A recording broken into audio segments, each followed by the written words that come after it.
Nous devons en tenir compte, mener notre politique, tenir notre cap et comprendre que nous avons tout intérêt à redresser nos comptes publics et agir pour la compétitivité parce que c'est ce qui nous permet aujourd'hui d'avoir des taux d'intérêt comme jamais. Nous n'en avons rencontré depuis des années sur les dettes souveraines. Et même aujourd'hui, les taux d'intérêt n'ont pas bougé. Et l'écart avec les taux d'intérêt allemands sont restés exactement les mêmes. Voilà la crédibilité de la France. Voilà le président de la République, donc tout à l'heure devant le congrès des maires. Valérie Rabault, c'est votre président, Gilles Carrez, donc député de l'opposition, qui préside la commission des finances à l'Assemblée nationale, qui recommande au gouvernement finalement de montrer ce rapport de Moody's à sa majorité, à vous donc, et de s'en inspirer. Alors, ça veut dire quoi? Il va falloir agir vite? Monsieur Carrez est de mauvaise foi. Bon. Parce que François Hollande, pendant toute sa campagne... C'est mon président, mais je lui dirai, vous inquiétez pas. Monsieur Carrez est de mauvaise foi parce que pendant toute sa campagne, François Hollande a dit que son objectif, c'était de améliorer les finances publiques et de tenir les 3%. Il n'a pas bougé de cap là-dessus. Moody's a écrit peut-être ce qu'il a écrit aujourd'hui, mais c'est le cap qui est tenu et qui pour l'instant est tenu. Donc Monsieur Carrez peut bien nous dire... Est-ce qu'il va falloir le fameux choc que ne voulait pas la semaine dernière François Hollande dans sa conférence de presse? Il disait je n'aime pas les chocs. Est-ce qu'il va falloir engager vraiment un choc, taper, dur, vite? Franchement, quand on met 20 milliards comme ce qui a été proposé, vous l'appelez choc, pacte ou pas pacte. Mais non, mais reste à savoir à quelle échéance. On revient sur la question tout à l'heure. Mais mobilisable dès 2013. Mobilisable dès 2013. C'est pas un choc, je suis désolée, ça représente la moitié de l'impôt sur les sociétés. Regardez quand même la réalité en face. Regardez, mais il n'y a pas que ça. Parce que vous parlez toujours de ce choc des 20 milliards. Mais il y a 35 mesures dans le plan Héros, 35, qui vont sur l'export. Quand on regarde aujourd'hui qu'une entreprise, les entreprises qui exportaient en 2006, il n'y en a plus qu'une sur 3 qui exportent en 2011. Il y a de la perte en ligne sur l'export. Donc il faut aider les entreprises là-dessus. Il y a aussi il y a création de filières, l'investissement. Il y a 35 mesures dans le plan Héros, 35. Il faut montrer le rapport Moody's aux députés de la majorité. Non, mais ils peuvent le lire pour ceux qui savent parler en anglais, puisqu'il est en anglais. Il n'a pas encore été traduit. En français pas, parce qu'il n'a pas tout lu. Bon, moi j'ai tout lu. Voilà. Et je parle vaguement anglais, donc j'essaie avant de parler, de lire. Bon. Non, mais si vous voulez, moi ce qui me frappe, c'est un gouvernement au fond qui ne sait pas où il va. Parce que je me tue à le répéter. Quelle est la cohérence d'un gouvernement qui accable de 14 milliards de charges supplémentaires les entreprises et qui, alors même qu'on n'a pas encore voté la loi de finances, décide, mais décalé d'un an, d'alléger leurs charges de 10 milliards. Bon, parce que c'est 10 milliards 2014 et puis après 5 milliards. Et on nous dit par redéploiement. Donc on va faire des économies supplémentaires. On aimerait savoir pourquoi à ce moment-là, on n'a pas fait 10 milliards de plus d'économies sur la dépense. Non, c'est honnête. C'est honnête ce que je dis. Est-ce que c'est vrai qu'on aggrave de 14 milliards les charges sur les entreprises? Non. Les 14 milliards, c'est pas des charges. Il y a 10 milliards de nouvelles. Non, il y en a 14 avec la loi de finances rectificative. Qui se portent essentiellement sur les grandes entreprises. Celles-ci, laissez-moi finir. Celles-ci, si elles ont un peu moins de résultats, ça ne veut pas tuer. Ça ne va. J'ai pas dit que c'était pas grave. C'est énorme. J'ai dit que ça n'allait pas tuer leur capacité d'investissement, ce qui est un tout petit peu. Mais attendez, en revanche, c'est une thèse qui ne tient pas. Pour qu'on améliore la marge des petites et moyennes entreprises, qui sont celles qui créent beaucoup d'emplois sur notre terrain, c'est le plan qui est annoncé. Qu'est-ce qu'on fait? Les marges des entreprises n'ont fait que se dégrader dans les 15 dernières années d'une façon considérable. Et vous les accentuez. Ça, ce qui est incompréhensible. Mais ce qui compte, c'est de regarder qui ça touche le plus. Non, mais je pense que tout le monde. Alors, attendez, pas tout le monde en même temps, s'il vous plaît. Alors, Olivier Lecomte, allez-y. Et puis, je voudrais qu'on parle aussi de la France au milieu du reste de l'Europe. Je recommande vraiment à vos auditeurs et spectateurs d'aller sur Internet, télécharger le rapport de Monsieur Gallois et éventuellement, s'ils ont du courage, celui du Conseil d'analyse économique, rédigé par des économistes proches du président de la République il y a 1 an et demi, qui donne un tableau bien plus dramatique. Moody's, c'est de l'eau de rose à côté de ce. Oui, mais justement, mais les solutions, c'est pas les 20 milliards, c'est pas les 20 milliards. Regardez tout ce qui est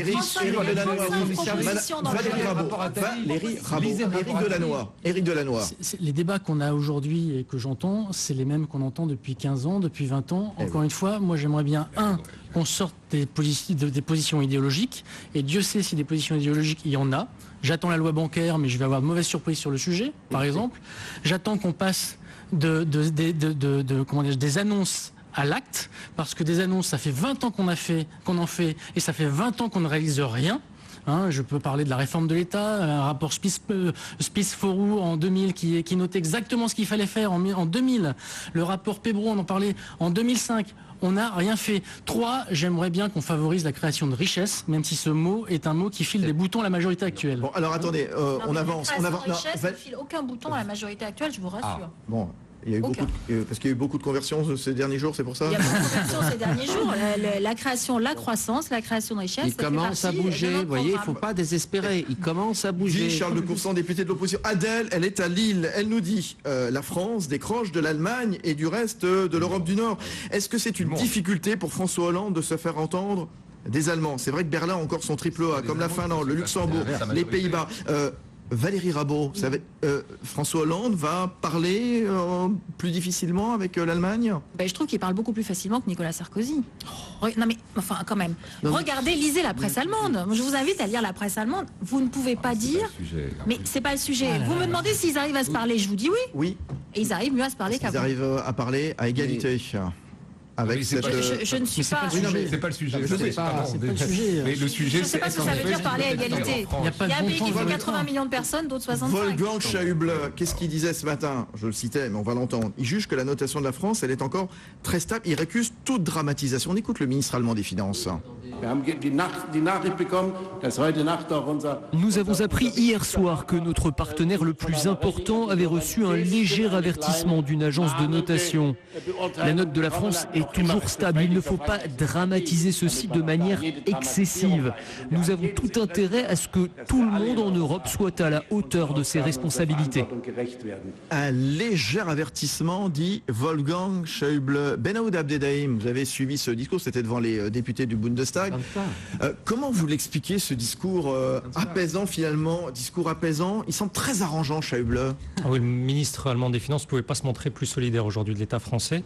Ce matin, c'était un peu avant ses propos tenus devant le Bundestag, devant les députés allemands. Notre collègue Mathieu Jolivet a eu au bout du fil un conseiller de Wolfgang Schäuble qui lui a fourni une analyse particulièrement bienveillante. Voilà ce que se dit ce conseiller. Moody's ne ferait finalement que s'aligner sur sa concurrente Standard & Poor's. Et puis, toujours selon ce conseiller, c'est moins grave que la perte du triple A en janvier.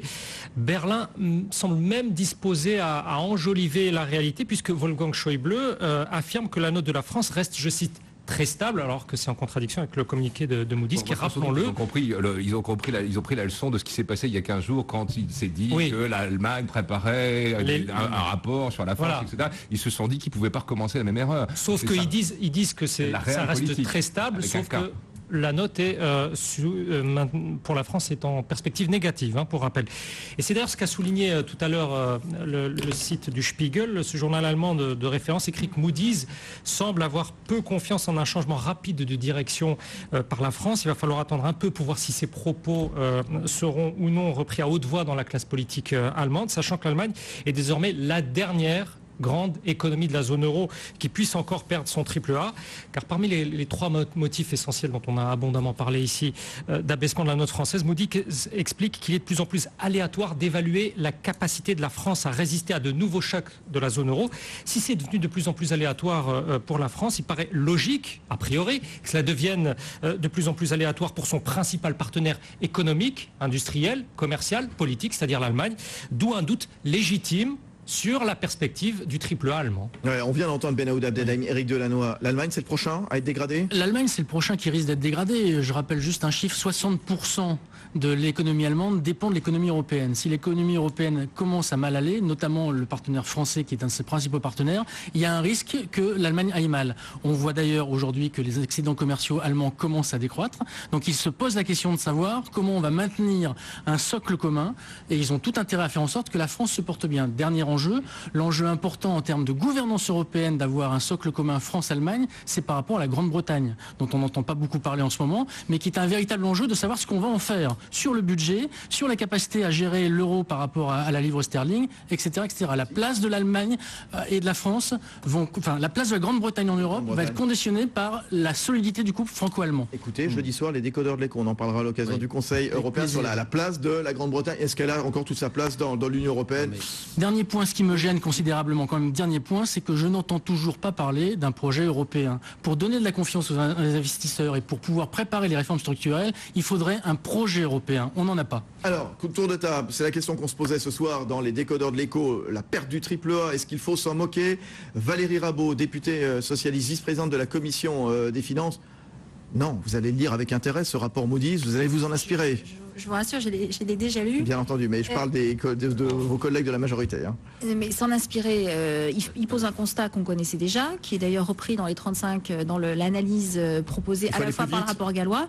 Il faut aller plus vite. Je trouve que quand même déjà, il y a un certain nombre de choses qui ont été... Il y a une impatience des milieux économiques, des milieux patronaux. Vous avez entendu tout à l'heure Laurence Parisot. Hein. Non mais j'ai entendu, mais ils ont souvent été impatients et... Ah, ils n'ont pas toujours eu tort. Ils n'ont peut-être pas toujours eu tort, mais il faut aussi que... Parce que ce que dit Moody's, le MEDEF... Oui, mais on peut pas dire tout et son contraire non plus. On peut pas dire on veut atteindre les 3%, pas faire un effort sur la fiscalité, et ça c'est quand même un tout petit peu problématique. Allez, est-ce qu'on peut s'en moquer justement? Est-ce qu'il faut s'en moquer? Charles de Courson. C'est pas ça le vrai problème de la dégradation. C'est du point de vue de ce que vous avez évoqué des liens franco-allemands. Schäuble, il est dans son rôle de ministre des Finances. Il ne va pas dire vive l'affaiblissement de la France. Pourquoi? Parce qu'il sait bien que s'il n'y a pas une France qui a un minimum de prospérité, l'Europe ne pourra plus avancer. Oui, mais sans dire vive la faiblesse de la France, Benahouda rappelait à juste titre qu'il y a 15 jours, je suis assez d'accord avec on émettait beaucoup de réserves sur la santé économique de la France. Je ne suis pas du tout d'accord avec la première partie de ce que vous avez dit concernant une certaine faiblesse allemande. Non.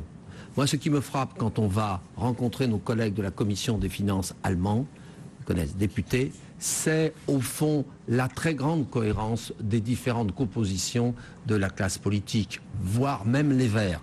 Voyez. Et donc, il y a une stabilité et un courage politique en Allemagne qu'hélas, nous n'avons pas eu dans notre pays et que nous n'avons toujours pas. Vous voyez, les débats d'aujourd'hui sont une nouvelle illustration. Et ça affaiblit ce pays. Ce pays est incapable, la classe politique, d'assumer ses responsabilités en disant on tient un cap, et c'est pas parce qu'on est dans l'opposition qu'on n'a pas le droit d'influencer le gouvernement, et après, même quand on revient au pouvoir, l'opposition, on maintient le cap. Allez. Sinon, il ne peut pas y avoir de redressement en France. Conclusion, Olivier Lecomte, professeur de finance à Centrale Paris, notre agitateur. Oui, les marchés calmes, finalement, mais c'est le calme avant l'intempérie. Il faut pas s'en moquer. Non, il ne faut surtout pas s'en moquer. Je pense que d'ailleurs, on a malheureusement justement débattu de cette question alors qu'on aurait pu et qu'on va devoir, c'est ça le vrai message finalement de Moody's, c'est qu'on va devoir vraiment rentrer dans le dur là, dans les prochains mois, dans les prochaines semaines, c'est-à-dire toutes ces réformes structurelles qu'on a repoussées devant nous, gouvernement de droite comme gouvernement de gauche. Merci Olivier Lecomte qui reste évidemment avec nous dans ce studio. On va continuer les décodeurs vus d'ailleurs dans un instant avec Benahouda Abdeldaïm. On sera en Égypte. Merci à ces deux chers collègues, vice-présidente de la Commission des Finances, la socialiste Valérie Rabault, élue du Tarn-et-Garonne, et puis l'élu de l'Est de la France, département de la Marne, du groupe UDI, Charles de Courson. Merci à vous deux. Merci Eric Delannoy, vice-président du cabinet WIV. Dans un instant, la suite des décodeurs de l'écho sur BFM Business. Il y aura une rediff tout à l'heure, 22h, 23h30 comme tous les soirs. Les décodeurs de l'écho sur BFM Business.